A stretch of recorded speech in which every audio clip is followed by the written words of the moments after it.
Hey guys, try it with Bree. I was recently asked how the heck do we replace the filter in the filter for your pool without all of the water coming out. So I thought I would show you how to do that real quick. You're gonna get these little black caps that come with your pool. Don't throw these out, these are important. This is how we keep all of the water from coming out. And then obviously you're gonna need a new filter. You can rinse these out and reuse them, but just getting like a 3 or 4 pack will get me through the summer really easy. So I find it easier just to get brand new ones. So first off, how do you know it's time to replace your filter? Well, the biggest thing is I have this running right now and you can't tell. It will kind of quit putting out water in any visible sense of the term. You should normally be able to see kind of like some little bubbles and some water movement over here where it's putting water back into the pool. When that stops, that's usually a sign to me that my filter is full. It is time to change it out. So first, turn it off, unplug it, make sure there's no power to that. Once we've got it turned off, the next thing you need to do is we are going to take out the interior caps for all 3 of these ports. You're going to replace them with one of these for each individual cap.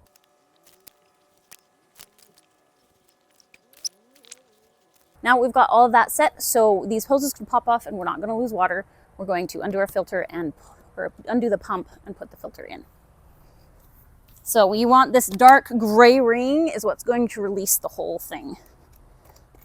And you might have just a little bit of water coming out just because you've got the hoses right here. So there's a smidgen of pressure. But if we take this off, oh yeah. That is a gooey filter. So again, you can rinse these off if you want.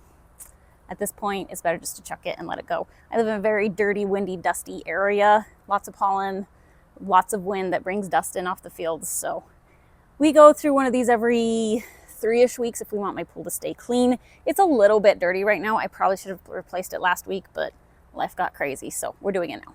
You always want to make sure that this bottom ring pops onto the little ring on the inside of this, and that it gets down all the way. And we put our little lid on, and then you tighten down your ring.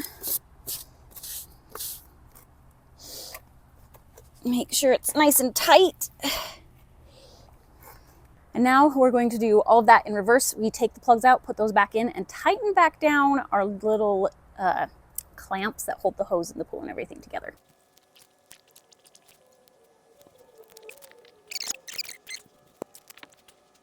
Now my filter is ready to go, so let's turn it back on so we can see all our bubbles. So you can see I've got some bubbles and some water movement over here again. It's starting to circulate that water. Once you've done this, you can get air in all the hoses and things. So you've got this little twisty thing on the top, if I can point it out, of your pump, and you twist this and it'll let any extra air out. Give this little guy a twist. Just enough that it kind of is loose. And then I like to give my lines a little bit of a jiggle and make sure I've got water coming out and not air. Then just give it a quick tighten back down. You can do the same with your other pipes, kind of give them a little wiggle, lift them up, lift them down, just to make sure any air bubbles that got in the pipes are all gone. And that's it. That's how we replace the filter in these. So it's really quick. I just like to do it at the end of the day after it's been played in, so I can run that filter overnight and get the pool nice and clean for the next day. Don't forget to follow, like, subscribe, all the things for more everyday how we do stuff DIY, follow along with our life, and all of the products that we like to test out. If you have thoughts, ideas, I'm improving my pool setup every year. So if you have anything that I need to add that is like, this is awesome, you should try this next, let me know down below.